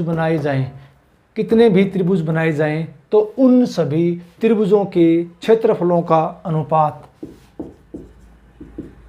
उनके आधार की लंबाइयों के अनुपात के बराबर होता है तथा उन सभी का उभयनिष्ठ शीर्ष एक ही होता है। क्या होता है, एक ही होता है। कहने का मतलब मेरा ये ध्यान रखना, कई बार आपको ऐसे प्रश्न मिल सकता है, ये ट्रायंगल है, इस पर कितने ट्रायंगल बना दो, ऐसे कितने बना दो, ये इसकी मैंने हाइट क्या मान ली h, इन सभी का शीर्ष वर्टेक्स क्या होगा, एक ही पॉइंट होगा, ये इसका वर्टेक्स है a, ये मान लिया b, ये c, ये d, ये e, कितने त्रिभुज बना दो, तो होगा क्या, इन सभी के क्षेत्रफलों का अनुपात इनके आधार की लंबाइयों के अनुपात के बराबर होता है। ध्यान रखना, ये कैसे होता है, देखो आप मुझे ये बताओ, क्या बताओगे, मैं आपको ये बात बोलूँ कि त्रिभुज ए बी डी का एरिया, किसका एरिया, त्रिभुज ए बी डी का एरिया अनुपात त्रिभुज को किसका, ए डी ई का एरिया, बोलो ए डी ई का एरिया होगा क्या होगा। अब बताओ त्रिभुज ए ई सी का एरिया, किसका, त्रिभुज ए ई सी का एरिया। अब बताओ इन सभी का एरिया, तो इसका एरिया क्या हो जाएगा, 1/2, आधार क्या है इसका बी डी, हाइट क्या है इसकी h, हाइट क्या है इसकी h, ध्यान रखना। अब इसका एरिया बोलो तो 1/2, इसका आधार क्या है डी ई, क्या है डी ई, हाइट क्या है इसकी h, और इसका आधार बोलो ई सी, तो 1/2 ई सी, हाइट क्या हो जाएगी इसकी h, h 1/2 h 1/2 h 1/2, तो सिर्फ बचेगा क्या, इनके आधार की लंबाइयों के अनुपात के बराबर होता है क्या, इनके क्षेत्रफलों का अनुपात वही होगा जो इनके आधार की लंबाइयों का अनुपात है। ध्यान रखना ध्यान रखना ध्यान रखना। अब कई बच्चों के दिमाग में आएगा सर सभी जगह h एक क्यों माना, ध्यान रखना सबको पता होगा हाइट वही होती है तो 90 डिग्री का कोण बनाई, और ध्यान रखना हाइट त्रिभुज के बाहर भी हो सकती है। अरे हाइट त्रिभुज के बाहर भी हो सकती है, कब, जब त्रिभुज कौन सा हो, अधिक कोण त्रिभुज हो। अब यहाँ हाइट कौन सी होगी, यहाँ हाइट ये होगी, ध्यान रखना इस बात का, तो ये 90 डिग्री बनेगा, तो हाइट है वो त्रिभुज के बाहर भी हो सकती है, इस बात का आपको ध्यान रखना है। तो इस बात का ध्यान रखना, एक सीधी रेखा पर कितने त्रिभुज बना दो तो उन सभी त्रिभुजों के क्षेत्रफलों का अनुपात क्या होगा, उनके आधार की लंबाइयों के अनुपात के बराबर होता है, तथा उन सभी उभयनिष्ठ शीर्ष, उन सभी का उभयनिष्ठ शीर्ष एक ही होता है, एक ये ए है। तो ऐसे कितने ट्रायंगल बना दो तो उन सभी त्रिभुजों के क्षेत्रफलों का अनुपात क्या होगा, उनके आधार की लंबाइयों के अनुपात के बराबर होता है। इसका आप स्क्रीनशॉट ले लो। उम्मीद करता हूँ ये बात हर बच्चे के समझ में आ गई होगी। अब चलते हैं आगे की तरफ। अब मैं शुरुआत करता हूँ। देखो ये बेसिक बातें थी जो मैंने आपको बताई है, जो आपको आनी चाहिए। अब देखो सॉल्यूशन ऑफ ट्रायंगल में क्या क्या पढ़ते हैं, ये पता लग गया ना आपको। क्षेत्रफलों का अनुपात कैसे होगा, क्षेत्रफलों का अनुपात उनके आधार की लंबाइयों के अनुपात के क्या होता है, बराबर होता है। कैसे देखना भाई, जैसे मान लो आपको मैंने ये बात बोल दी, एक ट्रायंगल है, ये एक सीवियन है। सीवियन क्या होती है, नाम सुना है क्या, सीवियन। सीवियन एक गणितज्ञ का नाम था। सीवियन वो होती है जो सिर से सामने वाली भुजा पर जाती है, न तो मीडियन है, न तो माध्यिका है, न ही एंगल बाइसेक्टर है, न ही एल्टीट्यूड है, ये कुछ नहीं है। तो इसको क्या नाम दिया जाएगा, इसे नाम दिया जाएगा सीवियन। सीवियन एक गणितज्ञ का नाम था। जैसे मान लो मैं आपको बोल दूं ये ए है, ये बी है, ये सी है, ये ए डी है, वो सीवियन है। इन दोनों का जो अनुपात है ना, वो अनुपात है 2:3। और इस त्रिभुज का टोटल एरिया कितना है, 60 है, 60। तो बताओ इसका एरिया कितना होगा। तो सोचने की जरूरत नहीं है, क्यों, आपने को पता है, आपको मैंने भी बताया था कि क्षेत्रफलों का अनुपात वही होता है जो भुजाओं का अनुपात होता है। तो ये 2:3 में है क्या, तो टोटल 2 और 3 5, तो 5 वाक्य वैल्यू कितनी हो जाएगी, 60, एक वाक्य वैल्यू 12। तो इसका एरिया 12 दूनी 24 और इसका एरिया 12 आती है 36। इन दोनों को जोड़ के देखो 60 ही आएगा, ठीक है ना। तो ध्यान रखना ये चीज़ें बार बार क्वेश्चनों के बीच में अपने काम में लेंगे। तो इसका आपने स्क्रीनशॉट ले लिया होगा। अब चलता हूँ आगे की तरफ। सॉरी भाई। अब देखो नेक्स्ट, अब मैं शुरुआत करता हूँ यहाँ से कुछ इंपॉर्टेंट चीज़ें। कोसाइन रूल इंपॉर्टेंट, अब थोड़ा ध्यान दो इसके ऊपर। कोसाइन रूल क्या होता है, अब मैं बात करता हूँ अगला रूल, कौन सा, कोसाइन रूल। कोसाइन रूल क्या होता है, कब लगेगा, ध्यान से देखते जाओ, साथ साथ में प्रॉपर नोट्स बनाया करो, जिससे क्या है पूरी चीज़ें आपको एक साथ आपकी कॉपी में मिल जाए। तो बार बार पढ़ोगे फिर आपको दिक्कत नहीं आएगी, ठीक है भी। चलो बताओ कोसाइन रूल क्या होता है। ये ट्राइंगल है, कोसाइन रूल कब लगेगा। मैं जो बातें बोल रहा हूँ ये कॉपी में आप लिख लिया करो, जिससे क्या वो चीज़ें आपके याद रह जाएगी। कोसाइन रूल कब लगता है, ए के सामने स्मॉल ए, बी के सामने स्मॉल बी, सी के सामने स्मॉल सी, बीच का कोण। ध्यान रखना कोसाइन रूल कब लगेगा, किसी त्रिभुज की दो भुजाएं और उनके बीच का कोण दे रखा है। ये बात कॉपी में आप लिख लेना, नोट कर लेना। किसी त्रिभुज की दो भुजाएं और उनके बीच का कोण दे रखा है, तो उस कोण की सम्मुख भुजा ज्ञात करने के लिए कोसाइन रूल काम में लिया जाता है। ये बात जो मैंने बोली है वो आप कॉपी में लिख लेना प्रॉपर नोट्स में, ठीक है। तो अब मुझे बताओ कैसे। देखो कोसाइन रूल सबको पता है, सबने फॉर्मूला रटा मार रखा है। कोसाइन रूल क्या होता है, ध्यान से देखो। तो कोसाइन रूल कोस ए बराबर आजू बाजू वाली साइड देखो, बी और सी है क्या, तो यहाँ क्या आ जाएगा, बी स्क्वायर प्लस सी स्क्वायर, सामने वाली माइनस में माइनस ए स्क्वायर, अपॉन क्या आ जाएगा 2bc। अगर मैं आपसे पूछूं कोस बी बताओ, तो आप क्या बोलोगे, आजू बाजू वाली ए और सी, तो बोलो a square plus C square minus B square, upon में क्या आ जाएगा 2ac। कोस सी बताओ। अब आजू बाजू ए और बी है क्या, तो क्या आ जाएगा a square plus b square minus c square upon क्या आ जाएगा 2ab।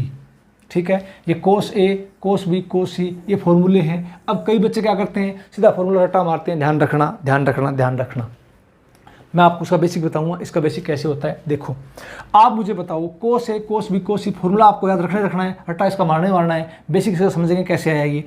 अब मान लो यहाँ से एक स्पेशल केस आता है, स्पेशल केस क्या बनेगा, देखो स्पेशल केस आता है समबाहु त्रिभुज के लिए। किसके लिए, समबाहु त्रिभुज के लिए। कोण ए बी सी क्या हो, कोण ए बराबर कोण बी बराबर कोण सी क्या हो 60 डिग्री हो।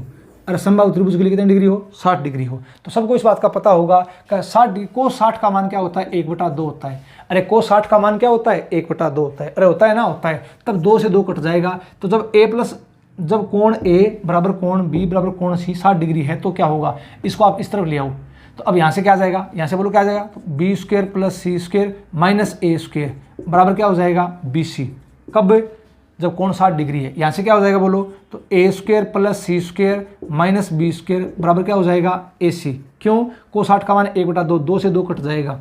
और यहाँ बोलो क्या हो जाएगा, यहाँ हो जाएगा a square plus b square minus c square बराबर क्या हो जाएगा ए बी। ध्यान रखना ये कंडीशन कब आएगी, ये कंडीशन तभी आएगी जब त्रिभुज कौन सा है, समबाहु त्रिभुज है। कोण ए बराबर कोण बी बराबर कोण सी कितना है 60 डिग्री है। एक बार इसका स्क्रीनशॉट लो।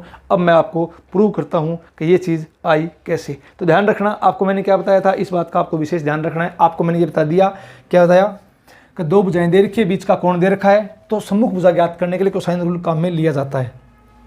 आज मैं आपको साथ में एक एक छोटे छोटे एग्जाम्पल क्यों बता रहा हूँ, जिससे आपकी थोड़ी क्लियर हो जाए। और थोड़ी क्लियर होने के बाद अपने खूब क्वेश्चन करेंगे, इसके ध्यान रखना भी। ठीक है, तो इसका आपने स्क्रीनशॉट ले लिया होगा। अब देखो, अब सारी बातें सीखेंगे, ये आया भी कैसे ये भी चीज़ देखेंगे, क्योंकि इंपॉर्टेंट है, ये ध्यान रखना एग्जाम की दृष्टि से। कोसाइन रूल बार बार काम में लिया जाएगा। इसके बाद पढ़ेंगे साइन रूल। तो क्या होता है, ध्यान से देखो। आप मुझे ये बताओगे, क्या बताओगे, देखो आप मुझे ये बताओगे, मान लो मैंने आपको ये बात बोला, क्या बोली मैंने आपको बात बोली, ये ए है, ये बी है, ये सी है। बताओ ये कौन 60 डिग्री का है, ये साइड 10 है, ये साइड 12 है, ये x है। तो x का मान बताओ कैसे निकालोगे। तो आपके तुरंत दिमाग में आना चाहिए कि सर आपने अभी बताया था क्या, जब दो भुजाएं दे रखी और बीच का कोण दे रखा है तो सम्मुख भुजा ज्ञात करने के लिए कोसाइन रूल काम में लिया जाता है। तो सीधा लगाओ कोस 60। तो बोलो कोस 60 बराबर क्या हो जाएगा, 10 का वर्ग 100, 12 का वर्ग 144 माइनस x का स्क्वायर अपॉन 2 गुणा 10 गुणा 12। आ गया। तो कोस 60 का मान कितना होता है भैया 1/2, 2 से 2 कट जाएगा। 12 गुणा 10 कितना जाएगा 120 बराबर 144 प्लस 100 कितना हो जाएगा 244 माइनस का एक्स स्क्वायर। इसको आप इस तरफ ले आओ, क्या हो जाएगा एक्स स्क्वायर बराबर क्या आ जाएगा 244 माइनस 120 कितना बच गया अभी 124 124 और x का मान क्या आ जाएगा √124। तो ध्यान रखना, आपको डायरेक्ट ध्यान पता होना चाहिए कि कोसाइन रूल कब लगेगा। तो कोसाइन रूल ऐसे लगता है। अब इसका बेसिक क्या है ये अपने अभी सीखते हैं। तो अब मुझे बताओ इसका बेसिक आपको मैं सिखाता हूँ। देखो कोसाइन रूल, उसके बाद नेक्स्ट पढ़ेंगे फिर साइन रूल, टेंजेंट रूल। ये रूल क्या होते हैं इनको आप देखते जाओ। हाफ एंगल फॉर्मूले क्या होते हैं देखते जाओ, तो चीज़ें अब आपको क्लियर होगी। अब मुझे बताओ क्या, देखो ये ए है, ये बी है और ये क्या है सी है। ये कोण 90 डिग्री का, ए के सामने स्मॉल ए, बी के सामने स्मॉल बी, सी के सामने स्मॉल सी। कोसाइन रूल, अब कोसाइन रूल इसमें क्या होता है 3 कंडीशन बनेगी। 3 कंडीशन क्यों बनेगी, क्योंकि सबको पता है कि त्रिभुज के तीनों अंतः कोणों का योग कितना होता है 180 डिग्री होता है। 180 डिग्री होता है, इसका मतलब तीनों जो अंतः कोण है वो अधिक कोण तो हो नहीं सकते। अरे अधिक कोण तो हो नहीं सकते, नहीं हो सकते। तो अब आपका दिमाग क्या चलेगा, इसमें 3 कंडीशन आती है। क्या इसमें 3 कंडीशन कौन सी आएगी, पहली कंडीशन ये आएगी कोण सी क्या हो न्यून कोण हो। अरे कोण सी क्या हो न्यून कोण हो, कोण सी क्या हो अधिक कोण हो, अरे क्या हो अधिक कोण हो। और कोण सी तीसरी कंडीशन क्या आएगी, कोण सी क्या हो समकोण हो। तो ध्यान रखना ये 3 कंडीशन आती है। 3 कंडीशन आती है। पहली कंडीशन कोण सी क्या हो न्यून कोण हो, कोण सी क्या हो अधिक कोण हो, कोण सी क्या हो समकोण हो। तो ध्यान रखना इन तीनों के लिए एंगल कोई सा भी हो, जो मैंने आपको फॉर्मूले लिखाए हैं वो तीनों फॉर्मूले इन तीनों के लिए ही काम करेंगे। ध्यान रखना, तो आप इसका प्रूव भी कर सकते हो, लेकिन ये फॉर्मूले इन तीनों के लिए ही काम करेंगे। ठीक है, देखो चलो पहले मैं कंडीशन लेता हूँ। क्या कोण सी क्या न्यून कोण है, पहले मैंने इसको क्या मान लिया, कोण सी क्या है, न्यून कोण है। तो न्यून कोण है तो आपके पास क्या होगा, ध्यान से देखना, इसको प्रूव करते हैं। अब मुझे बताओ मैंने क्या किया, मैंने यहाँ से यहाँ तक इसको मैंने मान लिया x, ये x है, तो ये पूरी साइड कितनी थी a, तो यहाँ से यहाँ तक ये कितनी हो जाएगी a माइनस एक्स, हो जाएगी क्या, हो जाएगी ये h। आप मुझे बताओ सबसे पहली बात क्या बताओगे, ध्यान से देखना, ये ट्रायंगल दिखाई दे रहा है, क्या दिखाई दे रहा है, इसमें लगाओ पाइथागोरस, तो क्या हो जाएगा सी स्क्वायर बराबर क्या आ जाएगा x square plus H square, x square plus H square. अब एक काम करो, एच स्क्वायर का मान निकालो, तो सी स्क्वायर माइनस एक्स स्क्वायर बराबर क्या आ जाएगा एच स्क्वायर, इक्वेशन नंबर 1। अब ये ट्रायंगल दिखाई दे रहा है क्या, कौन सा, ए डी सी, पहले कौन सा था ए बी डी, अब कौन सा है ए डी सी, इसमें लगाओ पाइथागोरस, क्या हो जाएगा बी स्क्वायर बराबर, बोलो क्या आ जाएगा एच स्क्वायर प्लस क्या आ जाएगा ए माइनस एक्स का होल स्क्वायर, अरे आ जाएगा क्या, आ जाएगा, इसको इस तरफ ले आओ, क्या आ जाएगा बी स्क्वायर माइनस ए माइनस एक्स का होल स्क्वायर बराबर क्या आ जाएगा एच स्क्वायर, इक्वेशन नंबर 2। ये भी एच स्क्वायर, ये भी एच स्क्वायर बराबर रख दूँ, 1 बराबर 2 बराबर रख दो, तो यहाँ से अपने पास क्या आ जाएगा c square minus x square, और यहाँ से क्या आ जाएगा बी स्क्वायर माइनस ए माइनस एक्स का होल स्क्वायर खोल दो, क्या आ जाएगा c square minus x square बराबर क्या आ जाएगा बी स्क्वायर माइनस, तो आ जाएगा a square plus x square, whole square खोल दो इसका, माइनस का 2ax, यहाँ से क्या आ जाएगा c square minus x square बराबर क्या आ जाएगा बी स्क्वायर माइनस ए स्क्वायर माइनस का x square minus minus plus कितना आ जाएगा 2ax minus x square cut गया, इसको इस तरफ ले आओ, अपने पास क्या आ जाएगा बोलो, तो आप बोलोगे sir a square plus C square minus क्या आ जाएगा बी स्क्वायर बराबर क्या आ जाएगा 2ax, आ गया। यहाँ पर लगाओ कोस बी, सबको पता होगा इस बात का, लाल बटा कक्का, अरे सबको पता है क्या, लाल बटा कक्का, आधार बटा कर्ण, तो आधार क्या है इसमें x है, कर्ण क्या है इसमें c है, 90 के सामने c है, तो यहाँ से अपने पास x का मान क्या आ जाएगा c कोस b, अरे आया कि नहीं आया, आ गया, तो ये x का मान यहाँ रख दो, क्या आ जाएगा a square plus C square minus B square बराबर 2ax, x का मान ये रहा c कोस b, अरे है क्या है, तो यहाँ से काम करो, क्या कोस बी का मान निकाल दो, किसका मान निकालोगे कोस बी का मान निकालोगे, क्या आ जाएगा ये भाग में आ जाएगा इस तरफ, तो कोस बी का मान देखो क्या आ जाएगा कोस बी बराबर आपके पास क्या आया ए स्क्वायर प्लस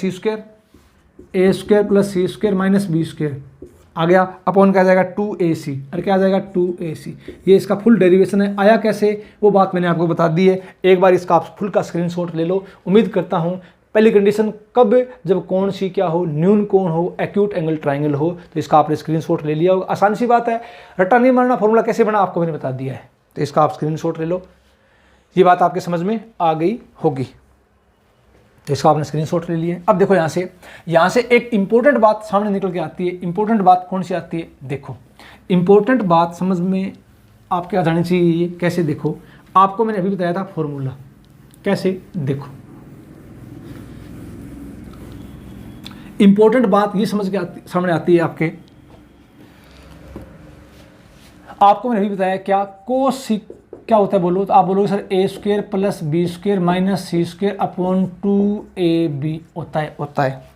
इंपॉर्टेंट बात क्या आती है, कोस फर्स्ट सेकंड थर्ड और फोर्थ, कोस पॉजिटिव, सेकंड में नेगेटिव, थर्ड में नेगेटिव, फोर्थ में पॉजिटिव। अब मुझे बताओ ये नीचे वाले ए और बी दोनों क्या है, भुजा की लंबाई है, अरे साइड लेंथ है क्या, त्रिभुज की भुजा की लंबाई है, तो हमेशा पॉजिटिव होगी, क्यों, लंबाई वैसे धनात्मक होती है, पॉजिटिव होगी। अब ध्यान से देखना, डिपेंड करेगा इसके ऊपर, कैसे डिपेंड करेगा, ध्यान से देखना आप, कोस सी, आप मुझे बताओ न्यून कोण मैं क्या मानता हूं, न्यून कोण का मतलब 0 डिग्री से बड़ा और 90 डिग्री से छोटा, 0 से बड़ा 90 से छोटा, क्वाड्रेंट कौन सा हो गया, फर्स्ट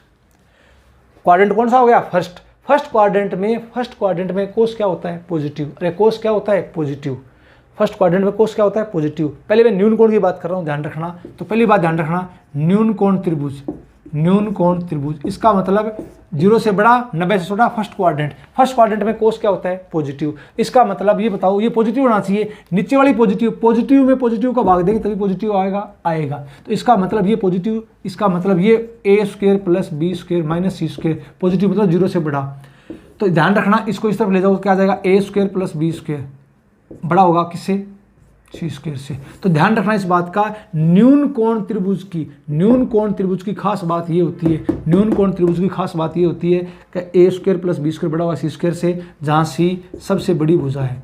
अरे सी क्या है? सबसे बड़ी भुजा है।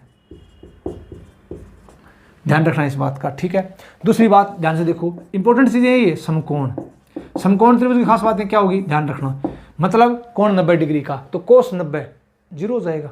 अरे क्या हो जाएगा? जीरो। अरे क्या हो जाएगा? जीरो। इसका मतलब ये जीरो, इसका मतलब ऊपर वाला जीरो, तो क्या हो जाएगा? A square plus b square minus c square बराबर जीरो। तो खास बात क्या आ जाएगी? A square plus b square बराबर क्या आ जाएगा? सी स्क्वायर, जहाँ सी क्या है? सबसे बड़ी भुजा है। तो कर्ण स्क्वायर क्या होता है? आधार स्क्वायर प्लस लंब स्क्वायर हो गया। तीसरी बात ध्यान रखना, किसके लिए? अधिक कोण त्रिभुज के लिए। अरे किसके लिए? अधिक कोण त्रिभुज के लिए। अधिक कोण त्रिभुज की खास बात क्या होती है? ऑब्ट्यूज एंगल ट्रायंगल, अधिक कोण त्रिभुज। इसका मतलब 90 से बड़ा 180 से छोटा, 90 से बड़ा 180 से छोटा, ठीक है। यहाँ कोस क्या होता है? नेगेटिव। अरे कोस क्या होता है? नेगेटिव। कोस नेगेटिव होगा। तो अब ये बताओ, नीचे वाली संख्या क्या है? पॉजिटिव। नीचे वाली संख्या क्या है? पॉजिटिव। तो इसका मतलब ऊपर वाली क्या हो जाएगी? नेगेटिव। तो इसका नेगेटिव होना पड़ेगा। किसको? A square plus b square minus c square. Negative का मतलब ये लो, जीरो से छोटा, तो इसको आप इस तरफ ले जाओ तो क्या हो जाएगा? A square plus b square less than क्या हो जाएगा? C square. ये खास बात होगी किसकी? जहाँ सी क्या है? सी सबसे बड़ी भुजा है। जहाँ सी क्या है? सबसे बड़ी भुजा है। जहाँ सी क्या है? सबसे बड़ी भुजा है। ये खास बात होगी किसकी? अधिक कोण त्रिभुज के लिए। तो तीन बातें इंपॉर्टेंट सामने निकल के आती है, ये न्यून कोण त्रिभुज की खास बात, ये समकोण त्रिभुज की खास बात, और ये अधिक कोण त्रिभुज की खास बात। ये तीन बातें आपके सामने निकल के आती है। तो इसका आप स्क्रीनशॉट ले लो। उम्मीद करता हूँ ये बात हर बच्चे के समझ में आ गई होगी। अब देखो लास्ट बात इसमें क्या हो सकती है। देखो अब कई बच्चों के दिमाग में ऑफलाइन क्लास में भी आता है कि सर आपने चलो ये बता दिया कि सी क्या हो?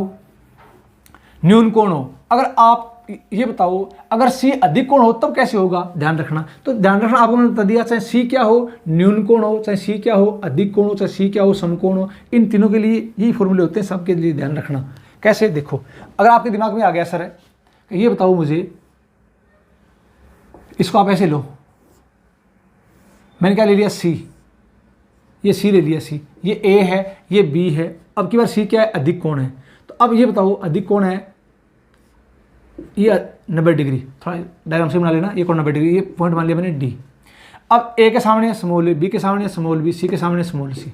अब ये तो कोण सी है ना, तो आगे वाला क्या हो जाएगा? पाई माइनस सी। और क्या हो जाएगा? पाई माइनस सी। चेक करो, बात वो की वही आएगी, फॉर्मूला नहीं चेंज होगा। अब की बार सी मान लो क्या है? अधिक कोण है। तो अब आप मुझे बताओ पहली बात क्या का? पहले त्रिभुज देखो कौन सा? A B D. पूरा त्रिभुज देखो कौन सा? A B D. इसमें लगाओ पाइथागोरस, तो क्या हो जाएगा? कर्ण का स्क्वायर क्या हो जाएगा? सी स्क्वायर बराबर क्या हो जाएगा? ए डी स्क्वायर प्लस क्या हो जाएगा? B D square. अरे हो जाएगा क्या? हो जाएगा, ठीक है। दूसरी बात, एक काम करो, त्रिभुज देखो आप कौन सा? ए सी डी। त्रिभुज कौन सा देखो आप? ए सी डी। देख लिया क्या? देख लिया। इसमें एक बार लगाओ आप साइन, तो साइन लगा दो, साइन पाई माइनस सी। सबको पता है लाल बटा कक्का। अरे सबको ध्यान है ना, लाल बटा कक्का। साइन क्या होता है? लंब बटा कर्ण। साइन क्या होता है? लंब बटा कर्ण। आप मुझे बताओ साइन लंब बटा कर्ण, तो लंब क्या हो जाएगा? ए डी, और कर्ण क्या हो जाएगा इसका? कर्ण ए सी मतलब बी। तो यहाँ से अपने पास ए डी का मान क्या आ जाएगा? A D. चलो ए डी का मान निकाल दो बी। अब ये पता है सबको क्या? Sine 180 degree minus theta, sine theta, तो बी साइन सी हो जाएगा। हो जाएगा। दूसरी बात, अगर मैं यहाँ लगाता हूँ कोस, तो कोस पाई माइनस सी। अरे ध्यान है सबको ना, कोस। अब आधार बटा कर्ण, तो कोस आधार क्या हो जाएगा इसका? C D. अब कर्ण क्या आ जाएगा इसमें? बी। कर्ण क्या आ जाएगा इसमें? बी। तो कोस 180 degree minus theta minus cos theta. ध्यान है ना सबको? तो इसका मतलब ये हो जाएगा सी डी का मान क्या आ जाएगा? सी डी का मान माइनस बी कोस सी। और आ जाएगा ना? आ जाएगा। इस बात का सबको ध्यान होगा, कोस 180 degree minus theta minus cos theta, ठीक है, ठीक है। अब एक काम करो, अब सबको पता है बी डी, बताओ बी डी का मान क्या है? बी डी का मान क्या है? बी सी प्लस सी डी। बी सी प्लस सी डी, अरे है क्या? है क्या है? बी सी प्लस सी डी है ना? है। तो अब एक काम करो, सबसे पहली बात ध्यान दो आप इसके ऊपर। किसके ऊपर? देखो आप मुझे ये बताओ कि बी सी का मान रख दो यहाँ पर। किसका मान? बी सी का मान। B C A D square plus B D square, ठीक है। तो बी डी का मान क्या हो जाएगा? बी सी का मान a plus C d. C d का मान क्या था? ये रहा, माइनस बी कोस सी। है क्या? है, ये आ गया। अब बी डी का मान तो ये आ गया और अपने पास ए डी का मान ये रहा, ये दोनों मान उठाएंगे, इसमें रख देंगे एक में। तो दोनों मान उठाएंगे एक में रखेंगे तो कैसे रखेंगे, देखो यहाँ से सी स्क्वायर बराबर, ध्यान से देखना, ए डी स्क्वायर, ए डी का मान क्या है, ए D square, A D square, A D का मान अपने पास ये रहा ए डी, तो अब ए डी का मान ये रहा बी साइन सी, तो क्या आ जाएगा बी साइन सी का स्क्वायर प्लस, अब वो किसका मान चाहिए अपने को, और मान चाहिए बी डी का, ये रहा बी डी का मान भैया, तो क्या आ जाएगा ए माइनस बी, क्या आ जाएगा ए माइनस बी कोस सी, इसका होल स्क्वायर कर दो। अब आप बताओ, खोलो इसको, तो सी स्क्वायर क्या आ जाएगा b square sine square c plus a minus b का होल स्क्वायर खोल दो, तो क्या आ जाएगा a square plus b square cos square c minus क्या आ जाएगा 2ab कोस सी, आ गया क्या, आ गया। अब बताओ भी यहाँ से क्या, सी स्क्वायर बराबर, ये बताओ मुझे b square sine square c, b square cos square c, इन दोनों में कॉमन क्या आएगा बी स्क्वायर, तो sine square c plus cos square c एक हो गया, तो क्या बनेगा b square plus a square minus में आगे क्या पड़ा है 2ab कोस सी, अरे पढ़ा है क्या, पढ़ा है। एक काम करते हैं, काम क्या करते हैं, इसको आप इस तरफ ले जाओ, इसको आप क्या करोगे इस तरफ ले जाओ, या यहाँ से आप सीधा मान आ गया, क्या मान आ गया, ध्यान से देखो, आप मुझे ये बताओ क्या, इसको इस तरफ ले जाओ या इसको इस तरफ ले आओ, आपकी मर्जी है।